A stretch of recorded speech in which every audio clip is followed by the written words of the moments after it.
Hello दोस्तों, welcome in JBL। यहाँ regularly battle through the heavens के एपिसोड के नोवेल एक्सप्लेनेशन की वीडियो यह चैनल पर अपलोड होंगी।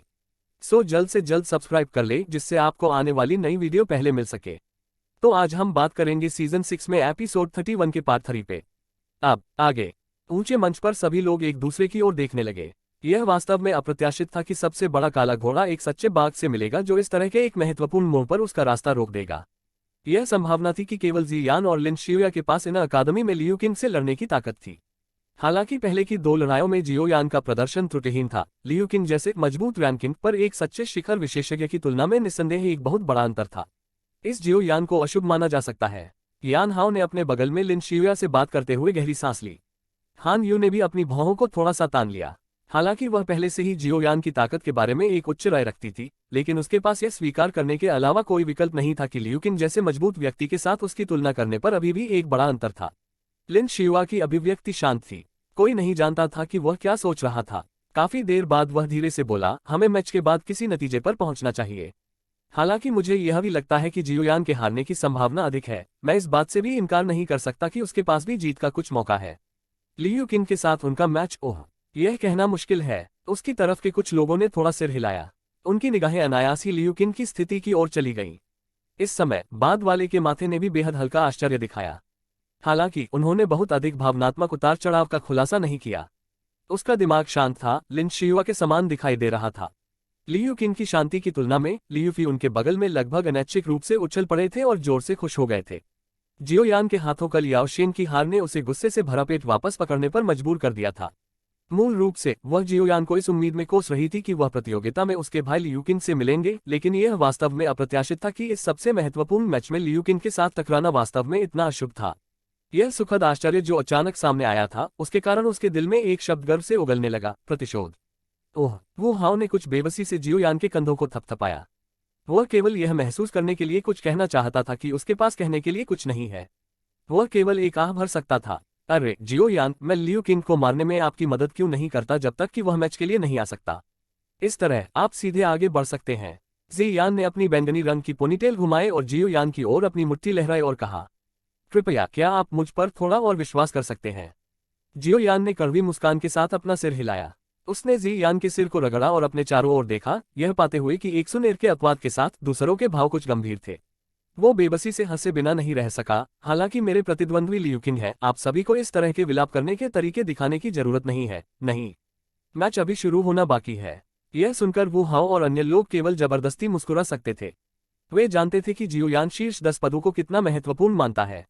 अब जबकि ऐसी घटना जिसने एक असहाय को छोड़ दिया था सबसे महत्वपूर्ण मोड़ पर आ गई थी, संभावना थी कि जियोयान भी बेहद निराश था। जियोयान समझ नहीं पा रहा था कि हंसे या रोए, क्योंकि उसने इन लोगों को देखा जो उससे भी ज्यादा मायूस लग रहे थे।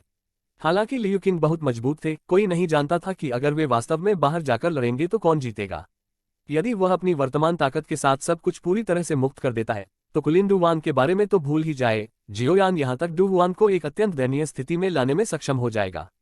आखिरकार एक बार एक बड़े पैमाने पर क्रोधित बुद्ध कमल ज्वाला को उजागर किया गया था। विनाशकारी बल जिसने याओ लाओ को भी बेहद हैरान कर दिया था, वह कुछ सरल नहीं था।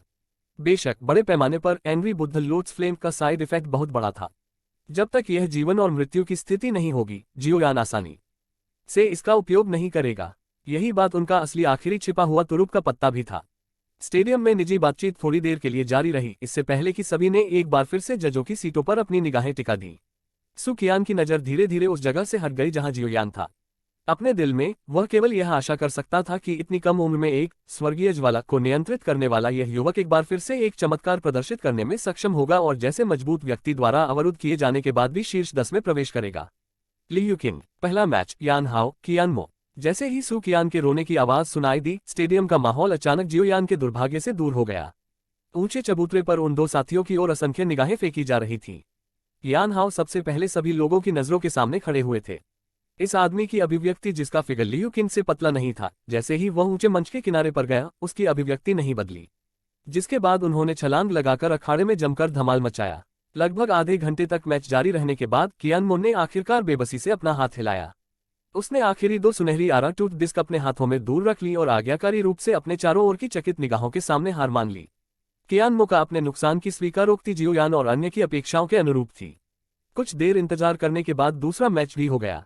जियान बनाम किन जेन। एक ऐसा मैच जहां ताकत की असमानता और भी ज्यादा थी। जियान भड़क गया और पहले अवसर पर अखाड़े में प्रवेश किया। कल उस डू हुआंग वर्ग के जादुई जानवर के कारण उसका दिल एक उग्र क्रोध से भर गया था। अब उसे अपने गुस्से को दूर करने के लिए किसी की मदद की जरूरत थी। इसलिए जिस क्षण उसने अखाड़े में प्रवेश किया, उसने अपनी आस्तीनें खींच ली। उसकी काली काली बड़ी बड़ी आंखें शातिर तरीके से ऊंचे मंच पर छा गईं। जियान के इस तरीके को देखते ही ऊंचे मंच पर मौजूद कई लोगों ने अपनी गर्दनें सिकोड़ ली। उनका दिल बार बार किन जेन के लिए विलाप कर रहा था। हालांकि जियान के अखाड़े में उतरने के बाद किन जेन ने खुद को नहीं दिखाया। जैसे ही हर कोई अधीर हो गया, अंत में एक कमजोर आवाज सुनाई दी। किन जेन ने कहा कि उसके पेट में दर्द है और वह प्रतियोगिता में भाग नहीं ले सकता। पूरे स्टेडियम में सन्नाटा पसरा हुआ था। तुरंत उन्हें नुकसान महसूस हुआ। यह बहुत हास्यप्रद था, नहीं? जियोयान और अन्य लोगों ने अपने कुछ सख्त चेहरों को रगड़ा। जियान ने अतीत में क्या किया? उसने वास्तव में इन सभी विशेषज्ञों को मजबूत रैंकिंग पर इतना चिंतित या भयभीत कर दिया। सुकियान और अन्य बुजुर्गों ने भी बेबसी से सिर हिलाया। हालांकि उन्होंने किसी को दोष नहीं दिया। वे समान रूप से स्पष्ट रूप से समझते थे कि जियान मूल रूप से एक मजबूत रैंकिंग पर एक राक्षस जैसा अस्तित्व था। यहाँ तक लिन शियुआ और लियूकिन जैसे लोग भी बाघ की मूंछें तोड़ने की हिम्मत नहीं करेंगे, किसी और की तो बात ही क्या। चूंकि किन जेन ने हार मान ली है, इसलिए शीर्ष 10 स्थान के लिए अंतिम लड़ाई शुरू करते हैं। सुकियान उठ खड़ी हुई, धीमे तरीके से बोलने से पहले खांसी को बाहर निकाले।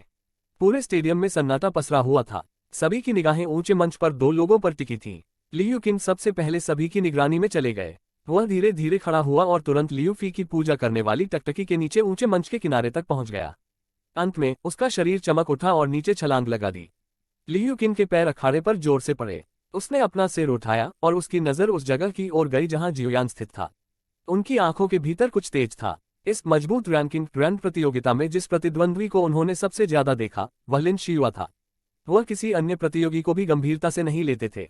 हालांकि पिछले 2 दिनों में जियोयान ने जो काफी मजबूत लड़ाई ताकत दिखाई थी, वह लियूकिन जैसे मजबूत व्यक्ति को ध्यान देने और उसे थोड़ा और गंभीरता से देखने में सक्षम थी।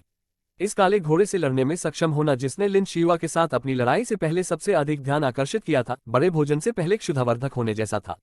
इसलिए इस मैच में उनकी दिलचस्पी काफी शानदार थी। जैसे ही लियूकिन ने अखाड़े में प्रवेश किया, स्टेडियम की सभी निगाहें तुरंत अकेले जियोयान पर इकट्ठी हो गईं। बहुत से लोग यह जानना चाहते थे कि क्या यह नया छात्र डार्कहॉर्स अपनी निरंतर जीत को बनाए रखने में सक्षम होगा, जैसा कि उसने अतीत में किया था जब उसका सामना अनुभवी शीर्ष विशेषज्ञ लियूकिन से हुआ था। वो हाओ और अन्य लोगों ने बेबसी से अपना सिर हिलाया और पूरे स्टेडियम का ध्यान महसूस किया। उन्होंने जियोयान को अपने बगल में देखने के लिए तुरंत अपना सिर घुमाया। जियोयान की अभिव्यक्ति पूरे स्टेडियम के ध्यान में नहीं बदली। उन्हें जरा भी डर नहीं लगा, क्योंकि उनके विरोधी लियूकिन थे। वह खड़ा हुआ और धीरे धीरे ऊंचे मंच के किनारे पर चला गया। जियोयान गेगे, ऑल द बेस्ट। 100 नेर का कोमल प्रोत्साहन उसके पीछे से प्रसारित हुआ था। जियोयान ने अपना सिर नहीं घुमाया। जब उसके पैर की उंगलियां जमीन पर दब रही थी, तो उसने केवल अपना हाथ उसके पीछे लहराया। जैसे ही उसका शरीर तुरंत चमक उठा, उसके पैरों के नीचे एक फीकी चांदी की चमक आ गई। पलक झपकते ही वह उस विशाल अखाड़े में प्रकट हो गया। जियोयान के पैर धीरे से अखाड़े की ओर बढ़े। उसने अपना सिर उठाया और उसकी निगाहें संयोग से विपरीत दिशा में लियूकिन के साथ जुड़ी हुई थीं। चारों आंखें एक दूसरे का अध्ययन कर रही थीं और उनकी आंखों में कुछ अज्ञात भाव मिश्रित थे। जियोयान के दृष्टिकोण से वह लियूकिन या लिन शियुआ जैसे मजबूत व्यक्ति से टकराने से बचने की पूरी कोशिश कर रहा था, क्योंकि उसे शीर्ष 10 में प्रवेश करना था। फॉलन हॉट फ्लेम की योजना उनके लिए बहुत महत्वपूर्ण थी। उसे यह सुनिश्चित करना चाहिए कि कुछ भी गलत नहीं होगा, इसलिए वह जब भी कर सकता था टालने का रवैया अपनाता रहा था। हालांकि अब कहीं भागना नहीं था। इसने उनके दिल में एक सच्ची उग्रगर्म लड़ाई का इरादा प्रकट किया। हालांकि लड़ाई के लिए जियोयान की इच्छा वू हाओ या अन्य लोगों की तरह पागल नहीं थी, फिर भी जब वह वास्तव में एक मजबूत व्यक्ति से मिलता था, तो वह अपने दिल में लड़ने के इरादे को महसूस करता था। चूंकि मैं इस मौजूदा लड़ाई से बच नहीं सकता, इसलिए मैं पूरी तरह से जाने दूंगा और लड़ूंगा। जियोयान ने एक गहरी सांस ली और अपने दिल में बुदबुदाया। और यहाँ पे यह पार्ट खत्म होता है। Bye bye guys. यदि आपको एपिसोड 32 का एक्सप्लेनेशन नेक्स्ट संडे से पहले चाहिए तो कमेंट करें, और यह एक्सप्लेनेशन अच्छी लगी हो तो लाइक करें। नेक्स्ट पार्ट के लिए सब्सक्राइब जरूर करें, जिससे आपको नया पार्ट जल्द से जल्द पहले मिले।